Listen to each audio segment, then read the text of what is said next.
Joseph Pulitzer is a famous publisher.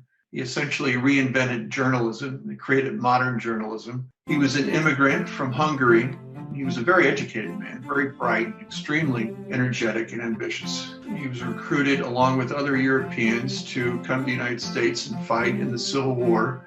When the war was over in 1865, he had no money, no prospects, and he sold his last bit of clothing, a silk handkerchief, to buy a train passage to St. Louis. So when he got to St. Louis, he fell into a crowd of fellow European intellectuals at the St. Louis Mercantile Library. Through those connections, he became involved with the Westlicher Post, a German language newspaper in St. Louis. It was very famous. And then he became an owner of the Westlicher Post, and later he was able to buy the St. Louis Dispatch and the St. Louis Post and combine them in 1878. He was here until he went to New York and bought the New York World. Pulitzer died in 1911, and then he left about $2 million of his estate to Columbia University in New York City to establish the journalism school and prizes. And so today, that's still the most prestigious award and world famous, the Pulitzer Prizes.